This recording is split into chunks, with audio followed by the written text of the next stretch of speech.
पुण्याला गेल्यानंतर ना मग त्यांनी तिला असं विचारलं लग्नाबद्दल, प्रपोज केलं होतं. ते आहे सगळं आमच्याकडं. ते माझे खूप मॅटर झाले, मला टेन्शन आहे, मी डिप्रेशन मध्ये, आणि त्याच्यात तुम्ही असं करता. ते असताना एवढी मेंटल डिस्टर्ब होती, तिला असं काही समजत होतं. मागच्या वेळेस आले ना मी बोलत होती ना, तर ते वेगळ्याच विचारात असायच्या. थोडीशी माहिती सांगा. पहिली गोष्ट आमची ओळख 1 वर्षापासून आहे, आणि माझं आमच्या सगळ्या घरच्यांचं, माझ्या बाकी बहिणींचं त्यांच्याशी बहीण भाऊ ह्या नात्यासारखं रिलेशन आहे. म्हणजे माझ्या आई वडिलांनी, आम्ही कोण नसतो, आपल्या मुलीत ही एकटी मुलगी राहते. माझ्या आईनी आणि वडिलांनी तिला मुलीसारखंही केलं, तिला सोडायला जायचं आणि सगळं केलेलं आहे. आणि आमचं रिलेशन एवढं क्लोज होतं. आणि मेन म्हणजे भैया आहे ना जास्त क्लोज, म्हणजे त्यांच्यात रिलेशन, कारण तो कधीतरी येत होता. तो मुंबईला होता तेव्हा पण, पुण्याला होता पण तेव्हा पण त्याच्याकडे त्यांचा नंबर वगैरे असं ह्या वर्षात काय, उलट आमच्याकडे होता पण त्यांचं जास्त आला तरी तो सॅटर्डेचा संडे जायचं, जास्त कॉन्टॅक्ट नव्हतं. पण तो मागच्या मंथमध्ये 8-10 दिवस तो तब्येत ठीक नव्हती, त्यावेळेस तो इथं आला होता. मला वाटतं 8 दिवस राहिला होता.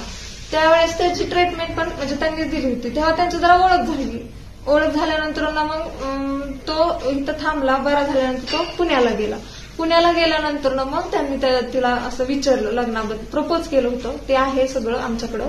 त्यांनी प्रपोज केल्यानंतर सगळं सांगितलं, मॅडम असं नाही, म्हणजे रिलेशन आपलं ही आहे, आम्ही क्लोज मानतो, असं नाही, असं माझ्या मनात काय नाही. त्यांनी स्पष्ट त्याची बाजू मांडली होती. त्यानंतर त्यांचं कॉन्टॅक्ट नव्हतं, म्हणजे प्रपोज केल्यानंतर नाही म्हणल्यानंतर कॉन्टॅक्ट नव्हतं अजिबात. त्यानंतर ना इथं आल्यानंतर, लक्ष्मीपूजन दिवशी आल्यानंतर सगळं ती घरातलं सगळं तिने दिवाळीचं केलं होतं. रांगोळी काढून आईला फराळ बनवणं, सगळं फटाकडे वाजवले, फोटो काढले. प्रॉब्लेम हा झाला, फोटो काढल्यानंतर ना आमची फॅमिली, आम्ही सगळे, म्हणजे मी नव्हते, माझ्या बहीण सगळ्या बसल्या होत्या. त्यानंतर माझी बहीण इथंच होती मोठी, ती सुद्धा, आणि हे दोघे इथंच बसले होते. तर त्यांनी फोटो पाहिले आणि म्हणले, दादा तुला कळत नाही का, असे फोटो काढतात का, असं नाही का, व्यवस्थितच काढलं नाही. आणि त्या एवढ्या मेंटली डिस्टर्ब होत्या, मी जसं बोलते तसं नव्हत्या, त्या वेगळ्या टोन मध्ये बोलत होत्या. म्हणजे एखादं कसं धमकी वगैरे असं, म्हणजे बोलल्यामुळे तो एवढाच बोलला की मॅडम असं बोलू नका, मला असं बोललेलं आवडत नाही म्हणून. एवढं बोलला म्हणून त्यांनी त्याला इतकं म्हणजे निघून गेल्या त्या. त्याच्यानंतर ना ते झाल्यानंतर ना मग तो म्हणला, मॅडम तुम्हाला माझा राग आला असला बोललेला तर तो सॉरी. म्हणला, मी अगोदरच माझ्या टेन्शन मध्ये, माझे खूप मॅटर झाले, मला टेन्शन आहे, मी डिप्रेशन मध्ये, आणि त्याच्यात तुम्ही असं करता, तुम्हाला मला काळजीच नाही, असं वगैरे त्यांचं कम्युनिकेशन ते पण आहे. आम्ही नंतर तुम्हाला पण भेटेल, सगळं आहे आमच्याकडं. ते तुम्हाला आमची काळजीच नाहीये असं केलं. मग त्यांनी समजून सांगितलं, ठीक आहे तुमचा काय प्रॉब्लेम आहे सांगा वगैरे असं. तेव्हा ती काय तिने सांगितलं नाही. त्याच्यानंतर दुसऱ्या दिवशी म्हणजे संध्याकाळी ती आली होती इथं. जाताना ती माझा मोठा भाऊ इथं होता, आम्ही सगळे आमच्या मामाच्या घरी गेलो होतो.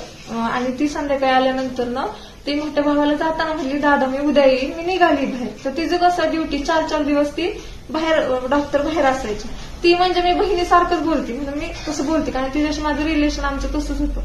तर ती त्यामुळे आम्हाला कसं वाटलं की ती गेली असेल, म्हणजे जॉबवरती वगैरे, जाताना सांगून गेलती, असं पण नाही. माझं एवढंच म्हणणं आहे. आणि तिने दुसऱ्या दिवशी, त्या दिवशी पण आईला कॉल केलता की काकू मी ना निघाली बाहेर, उद्या येईन 12-12:30 वाजता जेवायला येईल म्हणून. तर माझं एवढंच म्हणणं आहे, जर मानसिक छळ करत होता तर मग माझे एवढं सांगून जाती, जेवायला येते असं म्हणत होती ना ती. म्हणजे ती असताना एवढी मेंटल डिस्टर्ब होती, तिला असं काही समजतच नव्हतं. म्हणजे मी मागच्या वेळेस आले ना, मी बोलत होती ना, तर ती वेगळ्याच विचारात असायची अशी. आणि मला पण असं जाणवलं होतं की ती टेन्शन मध्ये वगैरे. पण त्यांनी असं आम्हाला कधी काय एवढं असताना आम्हाला पण माहित नव्हतं की त्यांचे एवढे बाहेर ही आहेत. माहिती असतं तर आम्ही पण काहीतरी विचार केला असता ना त्याच्यावर. माझ्या आईवडील खूप साधे आहेत, शेती व्यतिरिक्त म्हणजे त्यांना काय माहिती नाही. त्यांनी मुलीसारखा तिला जीव लावला. ही गोष्ट तुम्ही तिच्या आई वडिलांना विचारा. ते इथं आल्यानंतर ना देवाला सुद्धा नेलं होतं तिच्या आई वडिलांना, माझ्या आई वडिलांनी राहिले होते, त्यांचा पाहुणचार सुद्धा केला होता. ही गोष्ट लांबची नाही, ह्या महिन्यातलीच आहे.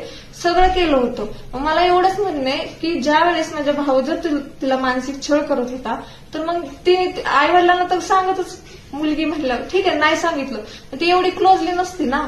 आणि शेवट म्हणजे लक्ष्मीपूजन दिवसापर्यंत जर एखादी, म्हणजे मी मुलगी, मला जर ह्या घरातला मुलगा टॉर्चर करतोय, ती डॉक्टर आहे असं बी नाही, आपल्यापेक्षा ती डॉक्टर आहे, तिला जरा तरी नॉलेज होतं ना, ती कसं काय मग म्हणजे फॅमिली मिक्स झाली काय, तो इग्नोर करत होता तरी का गेली, असं फोटो काढलं तसं. जर एखादा मुलगा एका मुलीला जर मानसिक त्रास देतोय, ती मुलगी त्यापासून लांब जाईल का त्या मुलाच्या पाठीमागे जाईल, मला एवढंच विचारायचं सगळ्यांना.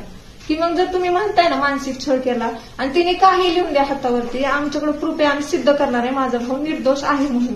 कारण जर माझ्या भावाने मानसिक छळ केला असता तर ती स्वतःहून आली असती का इथं आणि आम्ही सगळी होतो की बाबा असे फोटो काढले तसे फोटो काढले असते का मेन म्हणजे आमच्या फॅमिली बरोबर आमची इन्व्हॉल्व झाली असती का दिवाळी दिवशी.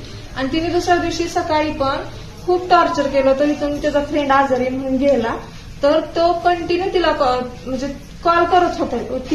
त्याला कॉल करत होता. तो म्हणाला मॅडम तुम्ही मला एवढे कॉल करताय आणि गाडी चालवते तुम्ही मला खूप म्हणजे ती म्हणली तुम्हाला माझी काळजीच नाही, मी माझे एवढे प्रॉब्लेम सांगते. तो तिला एवढं सुद्धा म्हणाला की मॅडम तुमचे प्रॉब्लेम आहे ठीक आहे, मी आता बाहेर आहे, आपण घरी आलो ना आई नाना आपण म्हणू तुमचं जे टेन्शन आहे ते सांगा. नाही मग ती असं खूप मेंटली टॉर्चर करावी, सारखे कॉल करत होते. एवढी डिटेल आता माहित नाही मला, पण ते सगळे आम्ही दिलेले, ते तुम्हाला माहिती होईल नंतर ना. हा एक दुसरा एक विषय की प्रशांत जी काल स्वतःहून हजर झाले कसं काय विषय काय ते मी नाही सांगू शकत कारण मी आता तो स्वतःहून आलाय. तो माझ्या भावाने सांगितलं कारण मी नव्हते ना काल, मी माझ्या घरी माझं घर आहे. तर तो माझ्या भावाने सांगितलं, तो भाऊ होता तो इथून गेला आहे ते बरोबर. लोकेशन